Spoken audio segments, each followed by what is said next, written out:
যে আল্লাহর পথে চলতে গিয়ে, আল্লাহর হুকুম মানতে গিয়ে আমার সাথে আর কেউ নাই,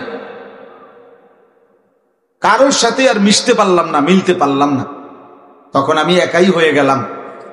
তখন আমি কি করব? আল্লাহ নবী সাল্লাল্লাহু আলাইহি ওয়াসাল্লাম বলছেন, ফাতাজিলিল ফিরাকা কুল্লাহা, তাহলে সব দল মতবাদ তখন সব ছেড়ে দাও। ওয়ালাউ আন তাআদ্দা বিআসলি শাজারাতিন, আর তুমি প্রয়োজনে একাই গাছের গোড়ালি শিকড় কামড়াইয়া, মাড়ির দাঁত দিয়া কামড়াইয়া আঁকড়াইয়া ধরে হলো আল্লাহর দ্বীনের উপরে থাকো, একাই থাকো, একাই থাকো। ওয়া আনতা আলা দীনিক, তুমি তোমার দ্বীনের উপরে থাকো। তাহলে কি বোঝা গেল? এই ইসলাহী মজলিসের ইসলাহী ফিকিরের মূল ফিকির নিজের ঈমান আমল, নিজের আখিরাত সুন্দর করা, আত্মশুদ্ধি, তাজকিয়া, তাসাউফ, একই কথা। পীর মুরিদি, খানকা, ইসলাহী বয়ানাত, এই সব কিছুর মাকরাজা, এগুলোর আর্থিক উন্নতি, নিজের আত্ম উন্নয়ন, দ্বীনের কাজের জন্য উলামায়ে কেরাম ভিন্ন ভিন্ন মজমা কায়েম করেন। রাষ্ট্রকে, দেশকে রাজনৈতিক দিক নির্দেশনা দেওয়ার জন্য উলামায়ে কেরাম ভিন্ন মজমায় বলেন। আবার উম্মতকে আল্লাহর দিকে ডাকার জন্য দাওয়াত ও তাবলীগের মেহনতে বলেন। আবার উম্মতের কলিজা সুন্দর হওয়ার জন্য, দিল সাফ হওয়ার জন্য এই ইসলাহী বয়ানাতের মাধ্যমেও উলামায়ে উম্মত ফিকির করে থাকেন। অর্থ হইল বিভিন্ন মজমায়, বিভিন্ন আঙ্গিকে উম্মতের উলামায়ে কেরাম আল্লাহর বান্দাদেরকে আল্লাহর দ্বীন দিকে ফিরাবার, মশক করাবার চেষ্টা করে থাকে। এই জন্য এই ইসলাহী ফিকিরটা, এটা হলো আর্থিক ফিকির। নিজের অন্তরাত্মা, নিজের ভেতর জগৎ, অন্তর জগৎ কিভাবে আলোকিত হবে, এটা হলো মূল মাকসাদ। আমরা অনেক সময় আমাদের একটা ত্রুটি আছে, আমরা হুজুরদের কাছে, আলেমদের কাছে প্রত্যাশা করি অনেকে এরকম যে এক বসাতেই পুরো 23 বছরের ইসলাম সব কইলে লইতে। বুঝেন না কথা? হ্যাঁ, এটাই তো কেবল কইলেন, এটা তো কইলেন না, তো এটা বলবো তো আপনি আরেকদিন শুনবেন, এটা আজকে এটা শেষ করে লইতেইব, এমন কি জরুরি হলো? বুঝেন নাই কথাটা? নবীজি সাল্লাল্লাহু আলাইহি সাল্লামের পুরা 23 বছরের ইসলাম পুরাটা আজকের এই আধা ঘন্টার মধ্যে বলা, এটা তো আমার দায়িত্ব নাকি? এটা এমনই তো শেষ করতে হবে নাকি? এইটা একটা গুরুত্বপূর্ণ বিষয়। আমিও হজ্জের মধ্যে মক্কা শরীফ, তো অন্য আরেক গ্রুপের হাজিদের কাছে আমার নিচে হজের প্রশিক্ষণ দেওয়ার জন্য। হজের আর 3 দিন বাকি মক্কায়। তা আমি প্রায় 2.5 ঘন্টা ওনাদেরকে হজ্জের সব কথা বিস্তারিত বলে, তো মুনাজাত দেমু জিজ্ঞাসা করলাম যে কারো কোনো বুঝার কিছু আসেনি, জানার কিছু? তো অর্থ কি? মানে হলো এই যে তখন যা বললাম হজ সম্পর্কিত কিছু বলবেন কিনা কেউ, জানার কিছু। একজন মাঝ বয়সী চাচা ভদ্রলোক দাঁড়াইয়েই আমার বললেন, হ্যাঁ হুজুর, বহুত কিছু তো কইলেন, দিন কায়েমের কথা তো কইলেন না। আম্মা কিও বললেন? তা আমি বললাম যে চাচা, আমি রাত কায়েমের কথা কইলাম, এতক্ষণ ধরে বুঝি রাত কায়েমের কথা কইছি। আপনি কি বললেন, কি বুঝলেন? আমারে আনা হইল হজ্জের প্রশিক্ষণের জন্য। আমি আসি এখন মক্কায়, 3 দিন পরে আমাদের হজ। তো আমি এখন বলমু যে ওইখানে আমার দায়িত্ব হইল বাংলাদেশে কারে ভোট দিবেন, এটা বলুন। কথাটা বুঝছেন না? এই একটা বড় ত্রুটি, আমাদের একটা গুরুত্বপূর্ণ ত্রুটি। এটা আমরা হুজুরদের কাছে, একজন আলেমের কাছে একই সময় সবটা চাই, এটা তো ইনসাফ না, এটা তো ইনসাফ না। একে তো গুরুত্বপূর্ণ কথা বুঝবেন যে একে তো একই আলেম, সবটা বলা জরুরি না, বরং উলামায়ে কেরাম নিজেদের মধ্যে যদি কাজ বন্টন করে নেয় এটাও কোনোভাবেই দোষণীয় না। এই সমাজের যারা ডাক্তারি করে তারা ইঞ্জিনিয়ারি করছে না, যারা ইঞ্জিনিয়ারি করছে তারা ডাক্তারি করতেছে না। কথা বুঝেন না আপনার? কিন্তু মানুষের প্রয়োজন পূরণ হচ্ছে কিনা কথা বলেন না কেন? তাইলে আল্লামা শাহ ইলিয়াস সিদ্দিকী যদি চোখের পানি ফেলে এটাও যেমন দ্বীনের কাজ, আল্লামা মামুনুল হক যখন গর্জে ওঠে এটাও দ্বীনের কাজ। বুঝেন না? কেউ আওয়াজ করে বাঘের মতো, সিংহের মতো, তো দুশ্মনের কলিজায় তখন কেঁপে ওঠে, এটাও যেমন দরকার। রাত গভীরে তাহাজ্জুদের সেজদায় চোখের পানি ফেলা এটাও তো দরকার। হেফজখানার সবকও চলা দরকার। দাওরায়ে হাদিসের বুখারীর সবকও তো কি দরকার। এই এখানে আমাদের মধ্যে, অর্থাৎ আমরা তো উলামায়ে কেরাম, আমার ঢালকানগর শায়েখ, বাংলাদেশের অন্যতম বুজুর্গ আরিফ বিল্লাহ হযরত মাওলানা শাহ আব্দুল মতিন বিন হুসাইন হযরত দামাত বারাকাতুহুম বলছেন, নবীদের সিফাত হলো নবীরা সকল কাজ আল্লাহর পক্ষ থেকে সমাধা করে থাকেন, আর উম্মতের সিফাত হলো উম্মত নিজেদের মধ্যে কাজ বন্টন করে নেন। এজন্য আবু হুরায়রা যেমন হাদিসের ময়দানে প্রসিদ্ধ, খালিদ ইবনুল ওয়ালিদ জিহাদের ময়দানে প্রসিদ্ধ। অথচ আবু বকর সিদ্দিক রাদিয়াল্লাহু তাআলা আনহু তিনি নবীজি সাল্লাল্লাহু আলাইহি সাল্লামের সাথে ছিলেন পুরা 23 বছর। আবু হুরায়রা রাদিয়াল্লাহু তাআলা আনহু নবীজির সাথে ছিলেন 4 বছর। 4 বছর। তাহলে আবু হুরায়রা ছিলেন কয় বছর? আবু বকর সিদ্দিক ছিলেন কয় বছর? তাইলে স্বাভাবিক যুক্তিতে হাদিস বর্ণনা বেশি করার কথা কে? বুঝেন না আমার কথা? যুক্তি বলেন। যিনি 23 বছর ছিলেন উনি তো বেশি হাদিস বর্ণনা করার কথা। তিনি তো রাসূলুল্লাহ সাল্লাল্লাহু আলাইহি সাল্লামের সফরে হজরে, অর্থাৎ তিনি ঘরে এবং বাইরের সফরে সবসময় ছিলেন। একাকিত্বে যখন 3 রাত গারে সৌরের মধ্যে হিজরতের সময় ওই গুহার মধ্যে একাকী ছিলেন, তখনও আবু বকর সাথে ছিলেন। যখন আর কেউ ছিল না তখনও তিনি একা ছিলেন। কিন্তু 4 বছরের সংস্রবপ্রাপ্ত আবু হুরায়রা হাদিস বর্ণনা করছেন বেশি। 23 বছরের আবু বকর সিদ্দিক রাদিয়াল্লাহু তাআলা আনহুর হাদিস আবু হুরায়রার বর্ণিত হাদিসের চাইতে অনেক কম। তার মানে আবু বকর সিদ্দিক একদিকে সামলাইছেন, আবু হুরায়রা আরেক দিক সামলাইছেন। কথা বুঝছেন কিনা বলেন? তো এই জন্য বললাম ভাই, ইসলাহি মজলিসের ক্ষেত্রে এটা একটা, ওই যে কিছু মানুষ আছে যে আরে হুজুর এসে তসবিহ লইয়া বইয়া থাকলে হইতো না, তো কি লইয়া বইতো? বালতি লইয়া। আমনে কোন কি বালতি লইয়া বইতো নাকি? তা কি লইয়া বইতো? আমনে কোন না তসবিহ লইয়া বইলে যখন হইতো না, কি লইয়া বইতো? আপনি বুদ্ধি দেন, আপনি বলে। এটা তো কোনো কি হলো না, দ্বীনের কথা হলো না, এটা ভদ্রতার কোনো কথা হলো না। এই জন্য আলহামদুলিল্লাহ আমাদের পরম শ্রদ্ধেয়, সেই ছোট্টবেলা থেকে আমরা যখন ছাত্র, রানীর বাজার মাদ্রাসায় যখন আসা যাওয়া করতাম, আমার ছোট ভাই 2 জনই হুজুরের ছাত্র। আল্লামা শাহ ইলিয়াস সিদ্দিকী জমিরি দামাত বারাকাতুহুমুল আলিয়া। ছোটবেলাতেই আমরা ছাত্র জীবন থাকতেই হুজুরকে চিনি, দেখছি বছরের পর বছর ধরে।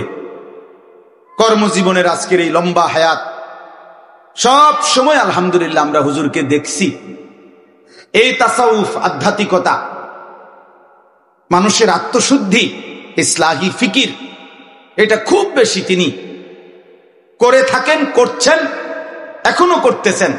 আল্লাহ তাআলা তাকে মৃত্যু পর্যন্ত এমন মুবারক মেহনতের জন্য কবুল করে নেন।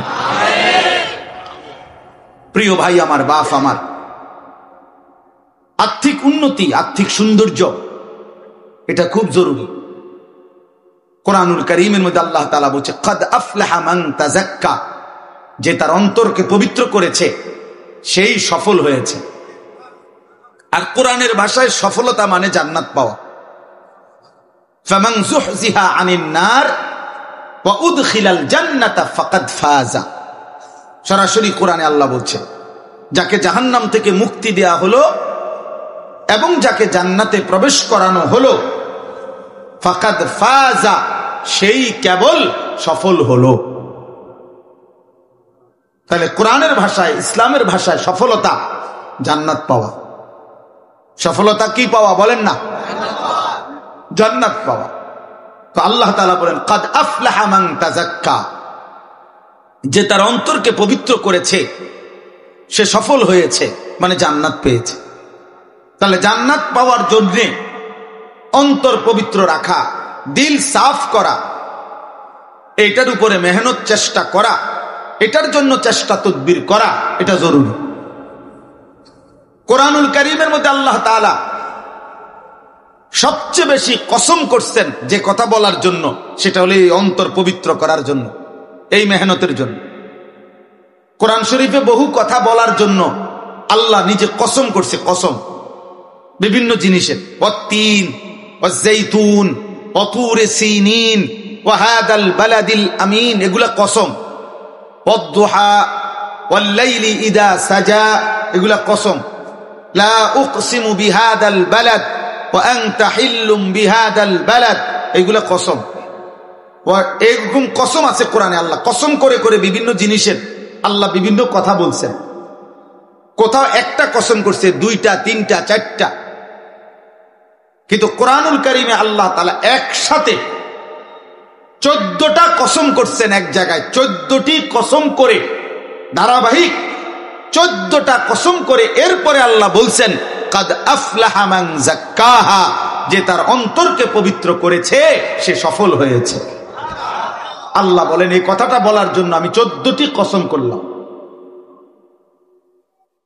ওয়াশ-শামসি ওয়া দুহাহা ওয়াল কমারি ইদা তালাহা ওয়ান নাহারি ইদা জাল্লাহা, এই সূরা।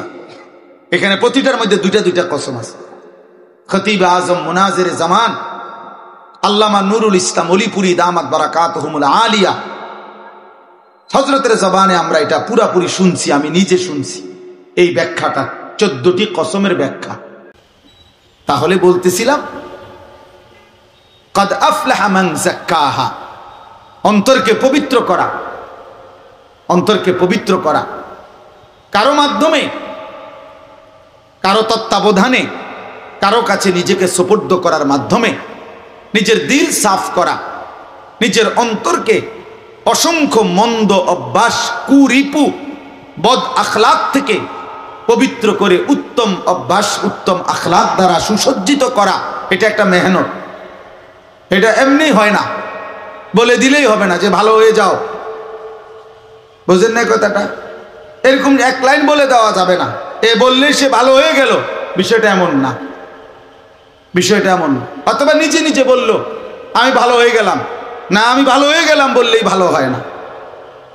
কোরআনুল কারীমের মধ্যে আছে আল্লাহ তাআলা বলছেন ওয়ালাউলা ফাদলুল্লাহি আলাইকুম ওয়া রাহমাতুহু মা যাকা মিনকুম মিন আহাদিন আবাদা। সূরা নূরের মধ্যে আল্লাহ বলেন,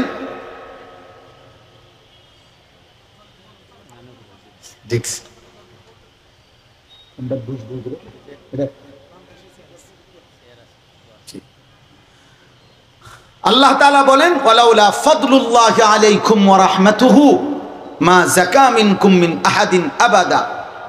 যদি আল্লাহ তাআলার অনুগ্রহ, আল্লাহ তাআলার দয়া, মায়া, রহমত যদি তোমাদের উপরে না হয়, কেহই নিজেই নিজেকে পবিত্র করতে পারবে না।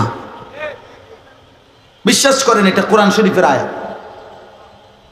ওয়ালাকিন্নাল্লাহা ইউযাক্কি মান ইয়াশা, আল্লাহ তাআলা বলেন বরং আল্লাহই যাকে চান, ইচ্ছে করেন তাকে তিনি পবিত্র করে থাকেন। তাহলে আল্লাহ দয়া করে যাকে ইচ্ছে করেন তিনি তাকে পবিত্র করে থাকেন। নিজে নিজে হয় না। কোরআনুল কারীমের মধ্যে 4 জায়গায়, সূরা বাকারাতে 2 বার, সূরা আলে ইমরানের মধ্যে 1 বার, সূরা জুমআ,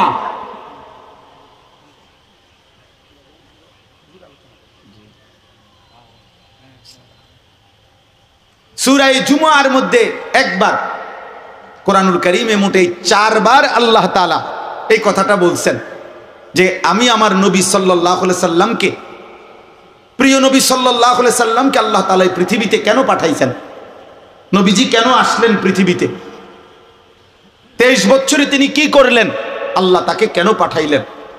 কোরআনুল কারীমে 4 বার এই কথা আছে।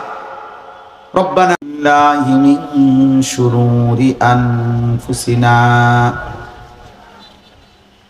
ওয়া মিন সাইয়্যাতি আ'মালিনা মান ইয়াহদিহিল্লাহু ফালা মুদিল্লা লাহু ওয়া মান ইউদ্লিলহু ফালা হাদিয়া লাহু ওয়া নাশহাদু আন লা ইলাহা ইল্লাল্লাহু ওয়াহদাহু লা শারীকা লাহু ওয়া নাশহাদু আন্না সাইয়্যিদানা ওয়া হাবিবানা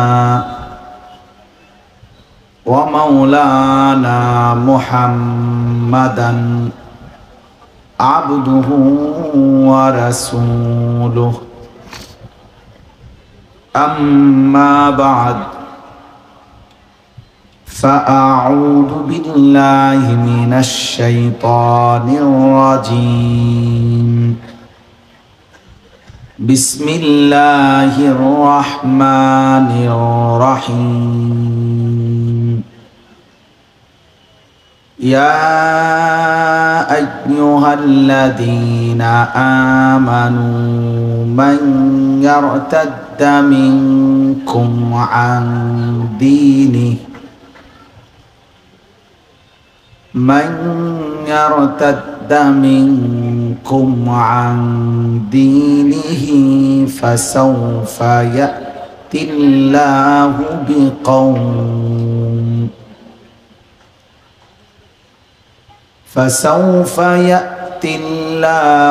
بقوم يحبهم ويحبونه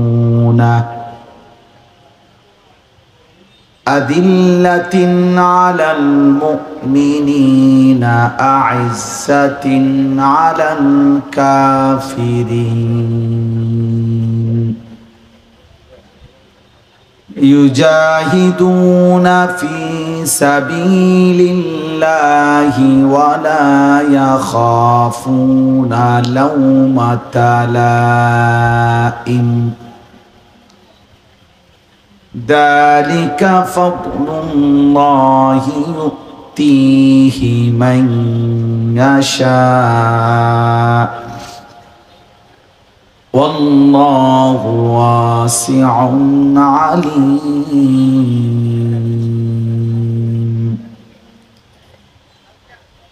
إنما وليكم الله ورسوله والذين آمنوا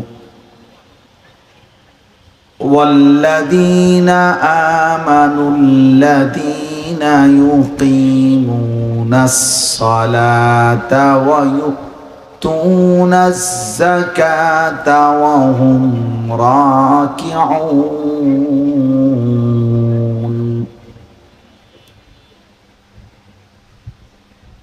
ومن يتول الله ورسوله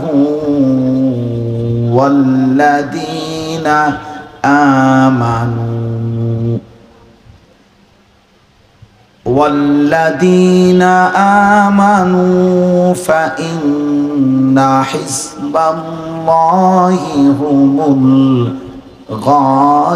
الغالبون صدق الله مولانا العظيم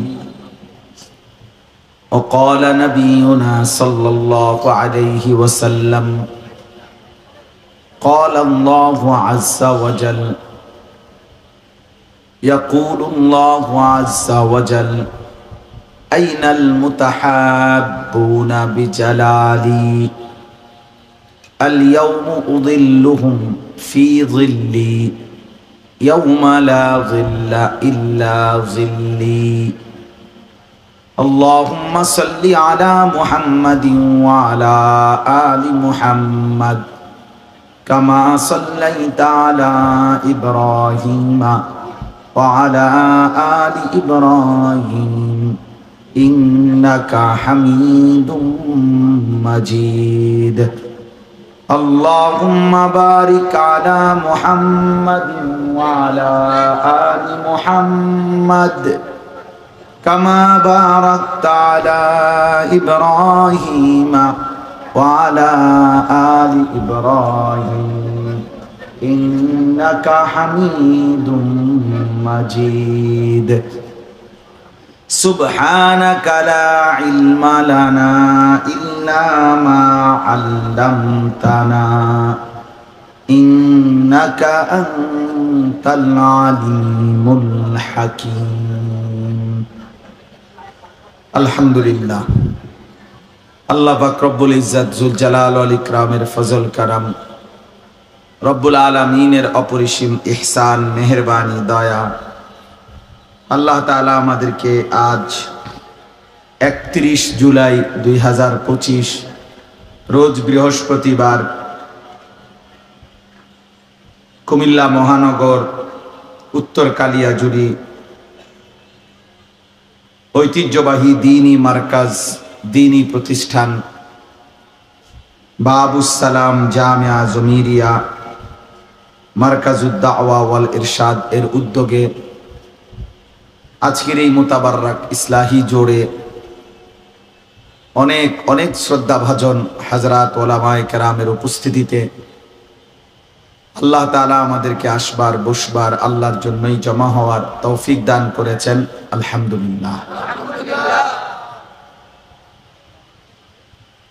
প্রিয় ভাই, সবার কাছে অনুরোধ হলো,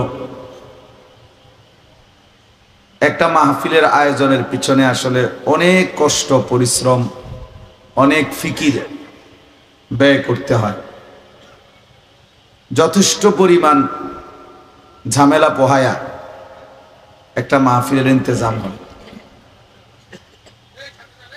যার কারণে অনেক কষ্টের এই আয়োজন, অনেক ফিকির অনেক মেহনতের এই আয়োজন। এর একটা মূল মাকসাদ তো হলো আল্লাহর কথা শোনা, নিজের কলিজার ভিতরে আখিরাতের ফিকির আসা, নিজের ভিতরে কিছুটা অনুভূতি জাগা। এই জন্য আমার একটা অনুরোধ হলো, এমনিতেই বৃষ্টি মুখর পরিবেশ, চারিদিকে কাদা, এরপরেও কেউ দাঁড়িয়ে বসে, আপনারা কষ্ট করেই বসছেন আসছেন, যেহেতু আসছেনই কষ্ট করে, বিশেষ করে নওজোয়ান ভাই তোমাদেরকেও বলি ভাই, শুধু শুধু এই প্রত্যেকেই যদি একটা একটা মোবাইল আলগি দিয়া ধরে রাখেন, তা আসলে শুনবে কে? এর মধ্যে আসলে তেমন উল্লেখযোগ্য কোনো ফায়দা হয় না। সবাই যদি অন্যরে শুনাইতে ব্যস্ত হয় তো নিজে শুনবে কখন? মানুষের কল্যাণে যদি এত বেশি পেরেশান যে নিজের নামাজ সেজদা আখিরাতের ফিকিরও নাই, তো হইল কেমন? নিজেকে বাদ দিয়ে তো শুধুই অন্যের ফিকির, এটা উচিত না। এই জন্য দোস্ত, আমায় একটু অনুরোধ, কিছুক্ষণ সময়, যেটুকুই সময় আমি পাই, আল্লাহ যেটুকু তৌফিক দেয় বলার চেষ্টা করছি, এইটুকু সময় আপনারা মেহেরবানি করে, বিশেষ করে নওজোয়ান ছেলে, তোমরাও এই হাতে ধরা মোবাইলগুলো বন্ধ করে দাও, নামায় ফেলো, ভালো হবে। আমি বললাম ভালো হবে, এত উপকার হবে। নিজের মধ্যে আখিরাতের ফিকির আসবে। ইসলাহি মাহফিলের এই জোর, ইসলাহি জোরের মূল মাকসাদ কিন্তু এটা। ইসলাহে নফস অর্থ হলো নিজের সংশোধন, আত্মসংশোধন, আত্মশুদ্ধি, আত্ম উন্নয়ন, নিজের উন্নয়ন। কোরআনুল কারীমের মধ্যে আছে আল্লাহ তাআলা বলেন, ইয়া আইয়ুহাল্লাযীনা আমানু আলাইকুম আনফুসাকুম, হে ঈমানদারগণ তোমরা প্রত্যেকেই নিজেকে আঁকড়িয়ে ধরো। আল্লাহ তাআলা বলেন, ইয়া আইয়ুহাল্লাযীনা আমানু কু আনফুসাকুম ওয়া আহলিকুম নারা, হে ঈমানদারগণ তোমরা প্রত্যেকেই নিজেকে বাঁচাও জাহান্নামের আগুন থেকে এবং পরিবারের সদস্যদেরকেও বাঁচাও জাহান্নামের আগুন থেকে। এখানে কিন্তু ইচ্ছা করলে একসাথে বলতে পারত যে হে ঈমানদারগণ তোমরা সকলেই নিজেকে জাহান্নামের আগুন থেকে বাঁচাও। পরিবারের সদস্য আলাদা বলছে, তোমাকে বাঁচাও আলাদা বলছে। অর্থ হইল যদি কখনো এমন হয় তোমার হাজারো চেষ্টা মেহনত ফিকিরের পরেও তোমার খুদ পরিবারও, তোমার বিবি বাচ্চাও আর আল্লাহর পথে চলতেছে না, আল্লাহ বলতে চাচ্ছেন তখনও তুমি একা হলেও নিজেকে জাহান্নাম থেকে বাঁচাও। যে ঠিক আছে আর পারলাম না তোমাদের কারোর সাথে, বিবি বাচ্চা কাউরেই ফিরাইতে পারলাম না, তো তখনও যে আমি আর একজনে কি করবো, থাক 10 জনের যেই দশা আমারও সেই দশা, না, এটা বলা যাবে। এই জন্য আল্লাহ তাআলা আলাদা বলছে কু আনফুসাকুম, তোমরা নিজেকে বাঁচাও জাহান্নামের আগুন থেকে। ও আহলিকুম আলাদা বলছে, পরিবারের সদস্যদেরকে বাঁচাও জাহান্নামের আগুন থেকে। তার মানে কেউ যদি না আসে তো একাই আল্লাহর দ্বীনের উপরে থাকো, নিজেকে বাদ দেওয়ার সুযোগ দেয়, নিজেকে ভুলে যাওয়ার কোনো সুযোগ নেই, কোনো সুযোগ নেই। হযরত হুযায়ফা রাদিয়াল্লাহু তাআলা আনহু একজন বিখ্যাত সাহাবী ছিলেন। হুযায়ফা নবীজি সাল্লাল্লাহু আলাইহি ওয়াসাল্লামকে তিনি একদিন, লম্বা হাদিস এর একটা শুধু অংশ বলতেছি, তিনি একদিন নবীজি সাল্লাল্লাহু আলাইহি সাল্লামকে বলছিলেন, ইয়া রাসূলুল্লাহ আমি যদি জীবন চলার পথে কখনো এমন হয় রাসূলাম মিনহুম, এই আয়াতে একবার আছে, কামা আরসালনা ফীকুম রাসূলান, এই আয়াতে আছে লাকাদ মান্নাল্লাহু আলাল মুমিনিনা ইদ বাআসা ফীহিম রাসূলাম মিন আনফুসিহিম, এই আয়াতে আছে হুয়াল্লাযী বাআসা ফিল উম্মিয়িনা রাসূলাম মিনহুম, এই আয়াতে আছে। 4 বার এই কথাটা আল্লাহ উল্লেখ করছে যে আমি আমার রাসূলকে এই পৃথিবীতে পাঠিয়েছি 3টি উদ্দেশ্যে। 1 নাম্বার ইয়াতলু আলাইহিম আয়াতিহি, কোরআনুল কারীমের বিশুদ্ধ তেলাওয়াত, কোরআনুল কারীমের তেলাওয়াত উম্মতকে শোনাবে, শিখাবে, এই মাকসাদে আমি আমার রাসূলকে পাঠিয়েছি। 2 ওয়ায়ুযাক্কিহিম, মানুষের অন্তরকে তিনি সমস্ত মন্দ আখলাক থেকে পবিত্র করে উত্তম আখলাক দ্বারা সাজিয়ে দেবেন, সুসজ্জিত করে দেবেন, পরিশুদ্ধ করে দিবেন, এই জন্য আমি আমার রাসূলকে পাঠিয়েছি। 3 নাম্বার ওয়ায়ুআল্লিমুহুমুল কিতাবা ওয়াল হিকমা, কোরআন এবং সুন্নাহর আলোকে তালিম মানে পুরা জিন্দেগি গঠন, হাসি কান্না আনন্দ বেদনা, আহার নিদ্রা ঘুম, দাঁড়ানো বসা চলা ফেরা, ঘর সংসার আচরণ, ব্যক্তিগত পারিবারিক সামাজিক বাজার ব্যবসা লেনদেন, জীবনের প্রতিটা অংশ, প্রত্যেকটা নিঃশ্বাস নিঃশ্বাস পর্যন্ত কিভাবে ব্যয় করবে, পরিচালিত করবে, কোরআন সুন্নাহর আলোকে সেই তালিম, সেই প্র্যাকটিক্যাল শিখিয়ে দেওয়ার জন্য আমি আমার রাসূলকে পাঠিয়েছি। এই জন্য আল্লাহ নবী সাল্লাল্লাহু আলাইহি সাল্লাম যখন, ফলে আল্লাহ নবী সাল্লাল্লাহু আলাইহি সাল্লাম সব শিখাইছেন। মদিনার ইহুদি যারা, তারা সাহাবাদেরকে তিরস্কার করত যে তোমাদের নবী নাকি শ্রেষ্ঠ নবী, বড় নবী। এই বেটা, এটা কি বড় নবী বেটা, এত বড় শ্রেষ্ঠ নবী, এগুলো কি শিখায়? তো সাহাবী বলতেছেন কি শিখায় বলো? বলছে যে লাকাদ আল্লামাকুম নাবিয়্যুকুম কুল্লা শাইইন হাত্তাল খিরআতা। এই বেটা, বাথরুমে বসে কেমনে, এইটাও দি তোদের নবী বলে বেটা, এটা কি এটা কোনো শেখানোর কিছু হলো? টয়লেটে কেমনে বইবো আর কি। আমাদের ছেলে পেলে দেখেন না, হাজারো কিশোর নওজোয়ান মনে করে এখানে কোনো সৌন্দর্য আছে, কিছু আছে, এটা ভাবে ওরা। সে মনে করে মুতে ধরছে মুতালাউন লইয়া কথা, মন চাইলে দাঁড়াইয়া মুতে, মন চাইলে বইয়া মুতে, মন চাইলে হাঁটতে হাঁটতে মুতে। হ্যাঁ, অসংখ্য অপদার্থ হাঁটতে হাঁটতে মুতে বেটা। কিভাবে জানেন? অর্থাৎ প্রত্যেক পুরুষ সৃষ্টিগতভাবে তার পেশাব একবারে শেষ হয় না, এজন্য ঢিলা কুলুক নিতে হয়, একটু সময় অপেক্ষা করতে হয়। এটা নববী সুন্নাত, এটা রাসূলুল্লাহ সাল্লাল্লাহু আলাইহি সাল্লামের সুন্নাত, তিনি শিখায়া দিয়ে গেছেন। কিন্তু যেই সমস্ত অপদার্থ পেশাব কইরেই সেইটা টান দিয়ে হাঁটা ধরে, তার যে বাকি 3 ফুটা 4 ফুটা 5 ফুটা পেশাব পরে ঝরে, এগুলা তার প্যান্টের মধ্যে পড়ে, আর এই সময় তো সে হাঁটতেছে, এই জন্য বাকি পেশাবটা হাঁটতে হাঁটতে মুতে। বুঝলেন না? কথা কয় শুদ্ধ। কেমন আছেন আঙ্কেল? ভালো আছেন? শুদ্ধ মারো। হ্যাঁ, কেমনে মুতন লাগে সেইটাই বোঝো না, অপদার্থ। শুদ্ধ কও কিত্তা? হ্যাঁ, 2টা লাইন ইংরেজি বললেই ভদ্রলোক। শুদ্ধ কও কেন? পানি তো নিছো না, টয়লেট পেপারই তো ব্যবহার করো নাই। হ্যাঁ, সারাদিনে যদি 5 বার পেশাব করে থাকো আর একবারও যদি পানি নাও নাই, বাকি চেইন টানার কারণে পেশাবের বাকি ফোঁটাগুলো তো প্যান্ট এটাতেই পড়ছে, তাহলে 5 পাশা যদি 25 ফোঁটা হয়, তাতে একটা হোমিও বোতল বেড়ে যাবে। কথা বলেন? হ্যাঁ, তাইলে এই অবস্থায় এই 25 ফোঁটা পেশাব যার প্যান্টে, এই প্যান্ট এটার মধ্যে কি পরিমাণ দুর্গন্ধ আপনি চিন্তা করে দেখেন, আপনি ভেবে দেখেন। আহা, আফসোসের বিষয়, আফসোসের বিষয়। মুসলমানের সন্তান আজকে, অভিভাবকরাও এটা বুঝছে, মুসলমানের কিশোর যুবক ছেলেরাও বুঝছে আমার জীবন আমার হাতে। এই জন্য অভিভাবকও তারে কিছু টাকা দিয়ে অথবা একটা মোবাইলের ব্যবস্থা করে দিয়ে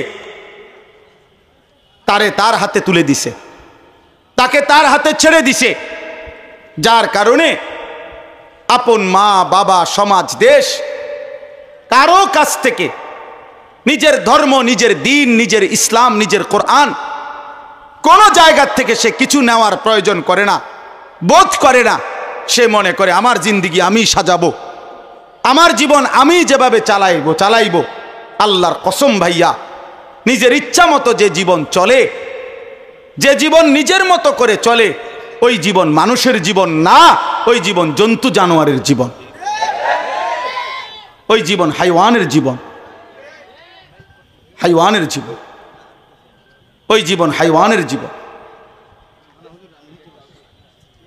কোরআনুল কারীমের সূরা আরাফের মধ্যে আছে, আল্লাহ তাআলা বলেন, ওয়াত্তাবা হাওয়াহু ফামাসালুহু কামাসালিল কালব। আল্লাহ বলেন, সে তার মনের চাহিদা মতো চললো, অনুসরণ করলো, অতএব তার উদাহরণ হলো কামাসালিল কালব, কুকুরের মতো, কুকুরের মতো, কুকুরের মতো। এজন্য প্রিয় নওজোয়ান, নিজেরে নিয়া ভাইবো বাবা, নিজেকে নিয়া ভাইবো। নিজের ভদ্রতাটুকু যদি না শিখলা, নিজের আখলাকটুকু যদি না শিখলা, নিজেরাই যদি কদ্দুর ভালোভাবে চালাইতে পারলা না, তো তুমি জীবনে শিখলা কি? তুমি জীবনে বুঝলা কি ভাইয়া? এজন্য বলতেছিলাম, ওই ইয়াহুদিরা বলল যে তোমাদের নবী মুহাম্মদ দেখি কেমনে বসতে হয় বাথরুমে, পেশাব পায়খানায়, এটা পর্যন্ত শিখাচ্ছে, এগুলো কি বলার বিষয় নাকি? তখন সাহাবী চিৎকার দিয়ে উচ্চ কণ্ঠে বলছে, আজাল, হ বেটা, এটা আমাদের নবী শিখাইছে আমাদেরকে। তখন তিনি বললেন যে শোনো,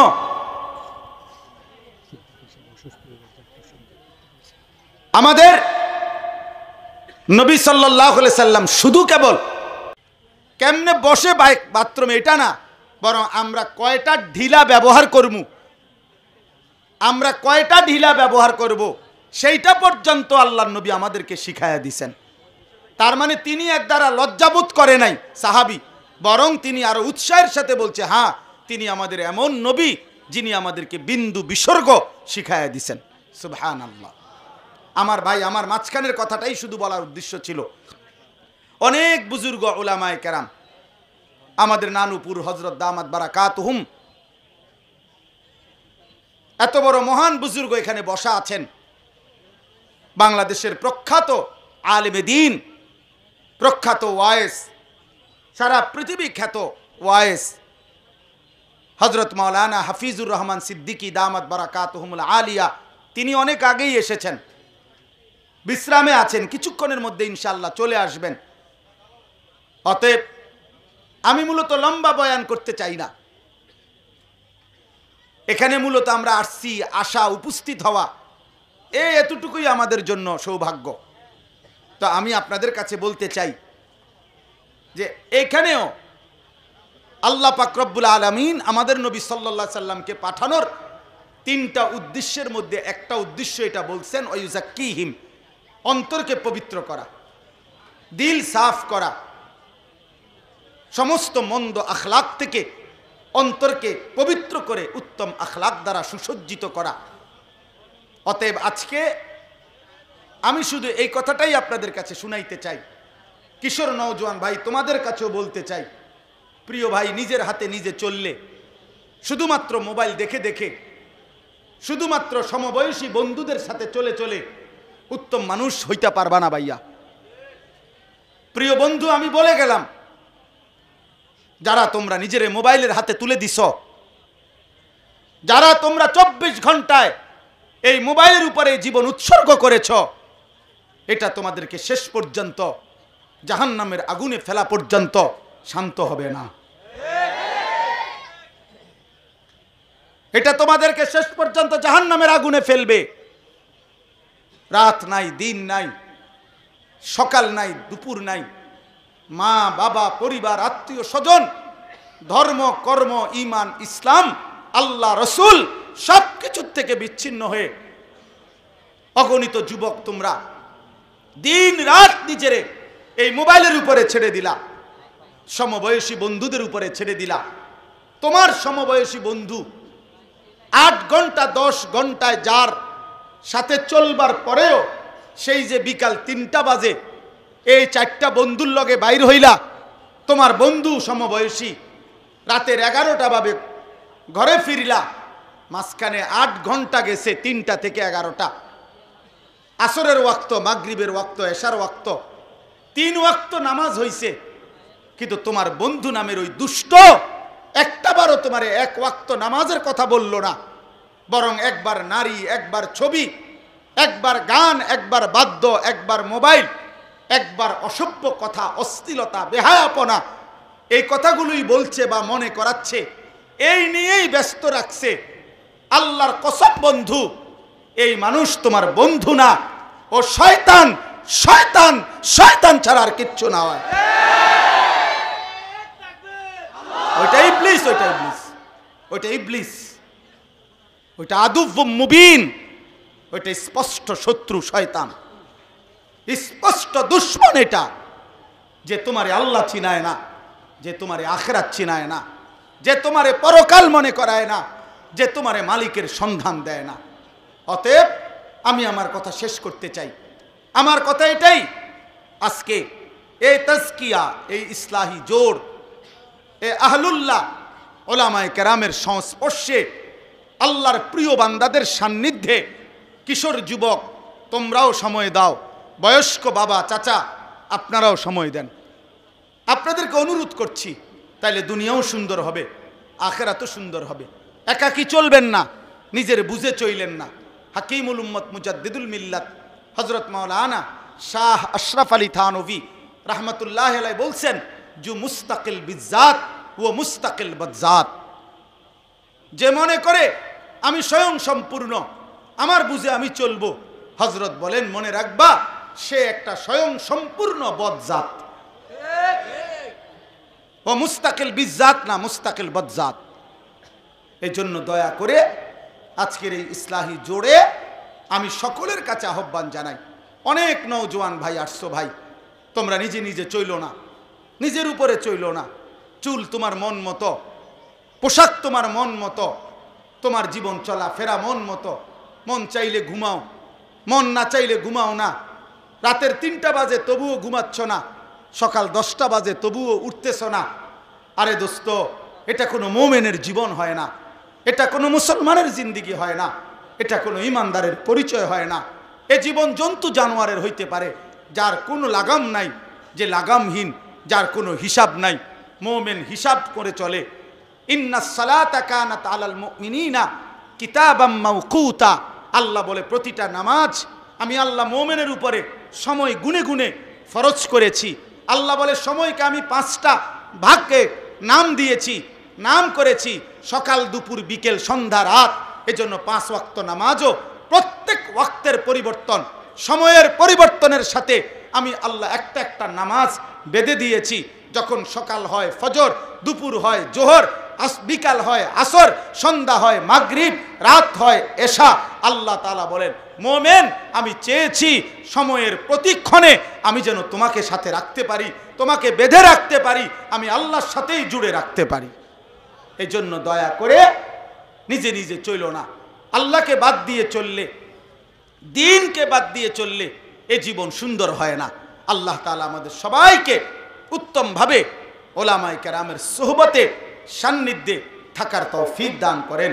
আমাদের পরম শ্রদ্ধেয় হযরত মাওলানা শাহ ইলিয়াস সিদ্দিকী জমিরি সবার কাছে অনুরোধ, প্রিয় ভাই, যাদের কাছাকাছি প্রত্যেকে হুজুরের সাথে সম্পর্ক করবেন, আসা যাওয়া করবেন, হুজুরের কাছ থেকে নিজের জীবন চলার দিক নির্দেশনা গ্রহণ করবেন। আল্লাহ আপনাদেরকে তৌফিক দান করেন। সর্বশেষ কথা হলো, এই যে মাদ্রাসাটা গড়া হয়েছে, অনেক ফিকির হুজুর সারা জীবনের তার সমস্ত অভিজ্ঞতার নির্যাস আলহামদুলিল্লাহ এখানে এই মাদ্রাসাটা শুরু করেছেন। তো এই মাদ্রাসাটার জন্য আলহামদুলিল্লাহ মসজিদের জায়গা, মসজিদ করার জন্য জায়গা কেনা হয়েছে, সিদ্ধান্ত হয়েছে প্রায় 70 লক্ষ টাকার মতো দরকার। আমি সবার কাছে অনুরোধ করছি, প্রিয় ভাই আমার, বাপ আমার, বন্ধু আমার, প্রত্যেকেই নিজ নিজ সামর্থ্য অনুপাতে আপনারা আপনাদের জায়গা থেকে আজ কিংবা কাল যার যখন সময় হয় নিজের ভালোবাসা দিয়ে তৌফিক অনুপাতে আল্লাহর ঘর, মসজিদ এবং মাদ্রাসার এই কাজগুলোতে আপনারা আপনাদের আর্থিক সহযোগিতা করবেন। বলেন ইনশাআল্লাহ, বলেন ইনশাআল্লাহ। দেখেন, এই পর্যন্ত পৃথিবীতে আল্লাহর জন্য খরচ করে কেউ ঠকে নাই। আমনে আইসা নতুন করে ঠকতেন না, ঠকবেন না। অয়ুরবিস সাদাকাত, আল্লাহ বলছে দান সাদাকা আমি আল্লাহ তাআলা বাড়িয়ে থাকি, বাড়িয়ে থাকি। এজন্য ইনশাআল্লাহ বরকতই হবে। যারা সামর্থ্য প্রত্যেকের কাছে যার যেটুকু, যার আছে 10 টাকা দিয়েন, যার আছে 10 লাখ টাকা দিয়েন, যে পারেন 100 টাকা দিয়েন, যে পারেন 1 লক্ষ টাকা দিয়েন। তাইলে ইনশাআল্লাহ এর বরকতে আল্লাহ আপনার দুনিয়াও সুন্দর করবে, আখিরাতও সুন্দর করবে। আল্লাহ তাআলা এই মাদ্রাসা বাবুস সালাম জামিয়া জমিরিয়া মারকাজুদ দাওয়া ওয়াল ইরশাদ মহান বুজুর্গদের নেক দোয়া এবং তাওয়াজ্জুতে যেই মাদ্রাসা চলতেছে, আল্লাহ তাআলা এই মাদ্রাসাকে কায়েম করে দেন, দায়েম করে দেন।